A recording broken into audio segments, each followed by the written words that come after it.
Maugham, तुम्ही मला मनापासून माफ केलंय ना? मला वाटलं पण नव्हतं की मी कधी या घराचा उंबरठा ओलांडेन म्हणून. मॉम, माझं पण थोडं चुकलंच. नाही, त्या दिवशी मी खूप रूड वागलो तुझ्याशी आणि तुला खूप त्रासही दिला, तुझ्यावर ओरडलो पण मॉम मी तरी काय करणार तूच सांग ना. अशा परिस्थितीत ताराला एकटं सोडणं मला योग्य वाटलं नाही. I am sorry. नाही, हरकत नाही. तुला तुझी चूक कळली ना, यातच सगळं आलं. आणि तारा, तुला सुद्धा तुझी चूक कळली आहे आणि तू ती मान्य सुद्धा केली आहेस. आणि घरच्या लोकांनी जर का एकमेकांचा हात सोडला तर कसं चालेल ना? Thank you so much Maugham. मला घरी यायची खूप ओढ लागली होती आणि तुमच्यामुळे माझी ही इच्छा पूर्ण झाली आज. अरे अरे, सुखी राहा. पहिल्यांदा जाऊन देवाच्या पाया पडा जा. हो मॉम, पण एक विचारू का? नाही म्हणजे अचानक तुझं मन कसं बदललं? म्हणजे तुला आमचा खूप राग आला होता ना. मला माहिती आहे की तुझा राग सहजासहजी जात नाही. एक काम करूया, आधी जाऊन देवाच्या पाया पडा, त्यानंतर जरा फ्रेश व्हा, आराम करा, नंतर भरपूर वेळ आपल्याकडे गप्पा मारायला, हो की नाही? हा, नंतर बोलू आपण. जा. बरं ठीक आहे. असो, मी करतो बॅग. पेलवतील का तू? झालं, देवाच्या पाया पडा. जिम चालू आहे ना?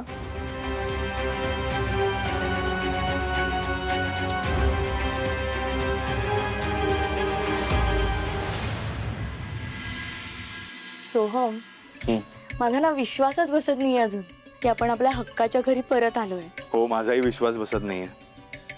तुझे पप्पा म्हणत होते ना, तसंच झालं बघ. थोडा वेळ जाऊ द्यावा लागतो. थोडा पेशन्स ठेवला ना की सगळं ठीक होतं. बघ आता शेवटी सगळं ठीकच झालं ना. पण बराच वेळ गेला रे.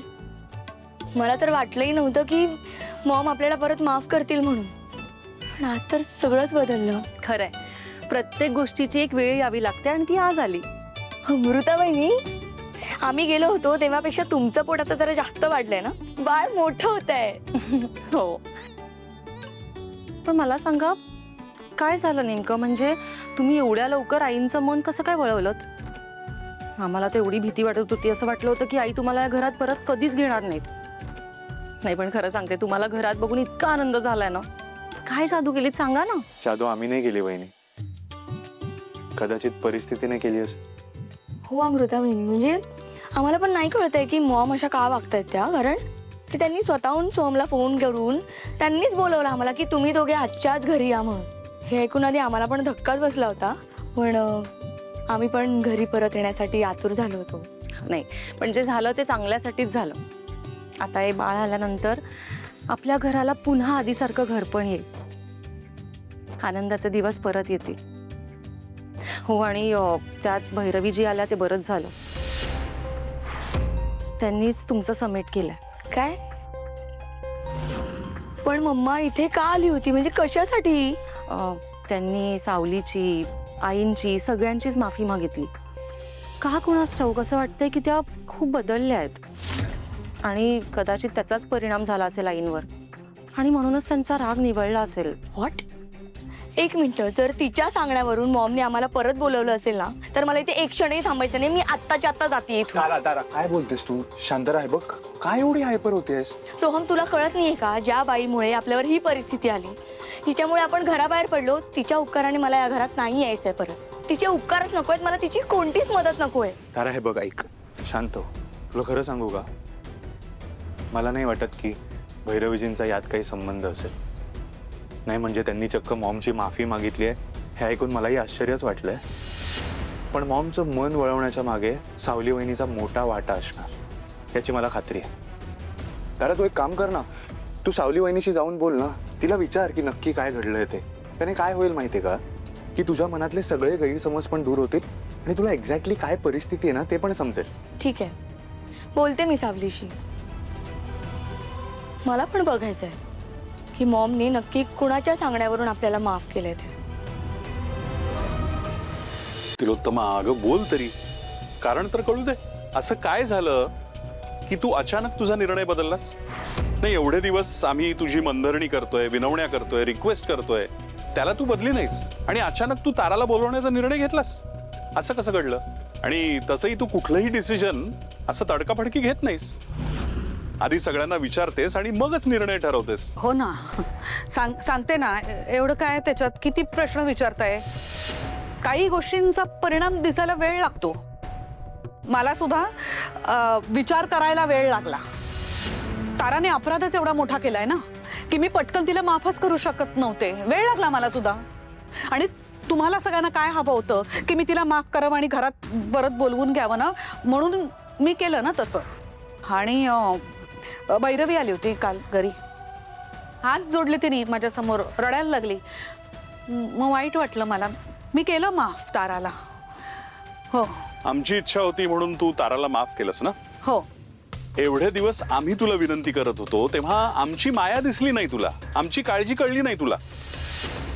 पण कुठून अचानक ती भैरवी आली आणि तिने अशी काय अचानक जादू केली की तू ताराला घरी घ्यायला होकार दिलास? काय असं किती प्रश्न विचारताय तुम्ही? थांबा ना जरा. माझी काय उलट तपासणी करताय का? मला खूप त्रास होतोय या सगळ्या गोष्टींचा. मला खूप त्रास होतोय. अगं तिलोत्तमा,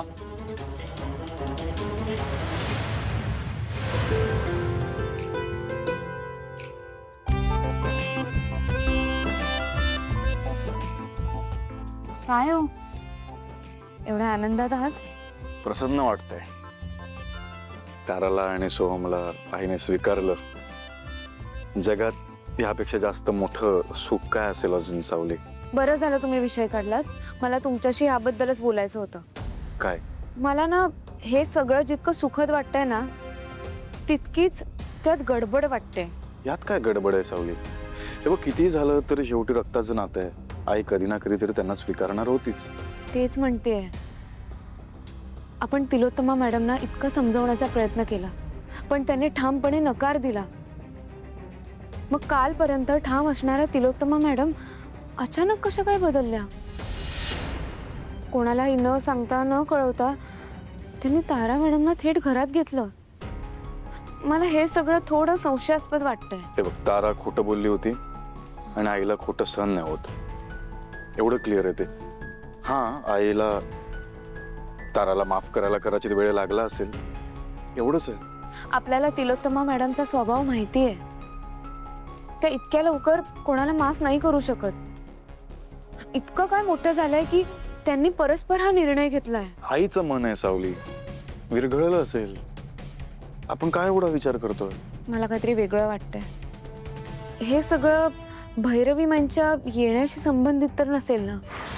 नाही, कारण भैरवी माई आणि तिलोत्तमा मॅडम खोलीत काहीतरी बोलत होत्या म्हणून. हे बघ, जरी त्यांच्यात बोलणं झालं असेल तरी मला असं नाही वाटत की आई तिचं ऐकून हा निर्णय घेईल. पण तरी सारण सर, सोड ना सावली, जे घडलंय ते चांगलंच घडलंय ना. मग कशाला आपण एवढा विचार करतो? बघू, चल, मला उशीर होतोय, मी निघतो ऑफिसला.